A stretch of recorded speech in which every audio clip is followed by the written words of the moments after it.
Hello, the pessimistic, optimistic, and everyone in between. My name is Connor Philippi, and welcome back to the Minnesotan Sports Podcast.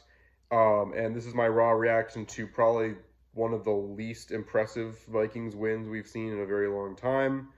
The Vikings end up defeating the Bears in a game where the Bears were actively trying to lose in every aspect, and the Vikings still only managed to win by a touchdown, or actually less than a touchdown because there was a missed extra point.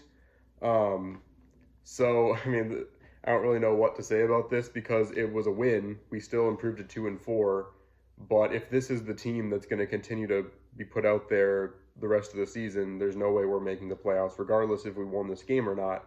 We'll see just how badly we lose to the 49ers, because if we can find a way to get close versus the 49ers, I feel like people will be a little more optimistic.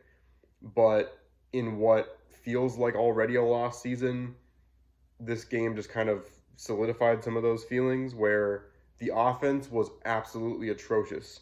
Yes, Justin Jefferson is out for the next 4 to 6 weeks, but that's no excuse for TJ Hawkinson to not get a catch in this game, for the running game to run for less than 50 yards against this Bears defense, and for Kirk Cousins to throw for less than 200 yards.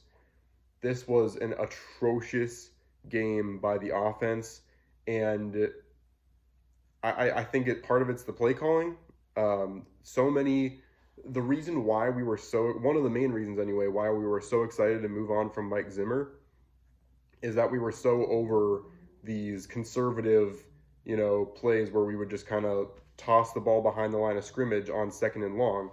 And that is what we've been doing every week this season. And it's so frustrating that we thought we were finally away from that. We thought we'd finally have a coach that would be willing to take some risks down the field.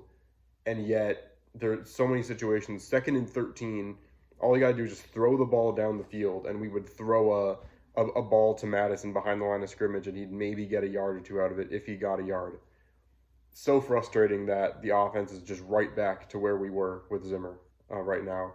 And part of it's the offensive line, part of it's just bad plays. I mean, just because Jefferson's not in our lineup doesn't mean we can't still push the ball down the field.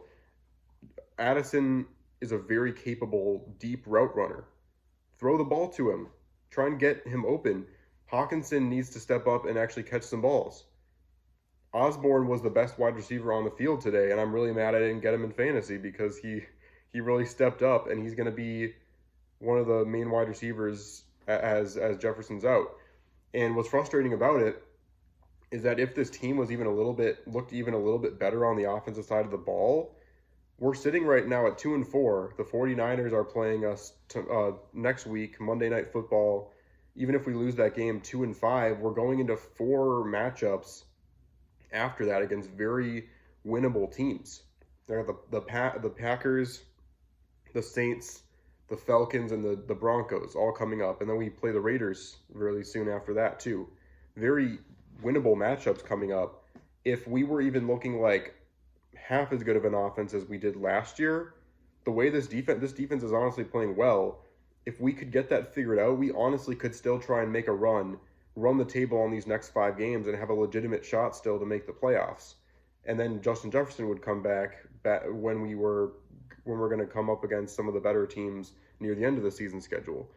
So I would be a lot more optimistic about that if our offense was showing any promise, and they're just not. And maybe it's just them matching the level of performance of the other team, because we played much better offensively against the Chiefs last week. But it's weird because it's like I felt like this was the one of the best 1-4 teams I've seen in a very long time, and we were just getting unlucky with the way we were losing these games.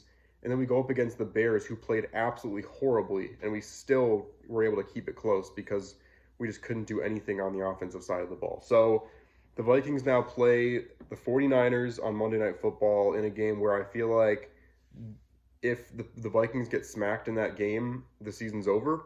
If we can hold our own and get this one close, then maybe people can be a little more optimistic that we can potentially try and run the table against some of these worst teams that we play, because the Raiders are not playing good football right now, and the Falcons are kind of streaky. If we can get them in a bad game, the Saints are also playing very badly, and obviously the Broncos are one of the worst teams in the league. So it's possible for us to win, even if we win 4 out of those 5. We're still only one game below 500, and we have a shot. But if this offense plays the way it does, we aren't even going to be able to get the job done against those teams. So it's reset. I think maybe reinvigorate the play calling and understanding that we can still take risks even with Jefferson not on the field. And we honestly are running into a lucky part of our season.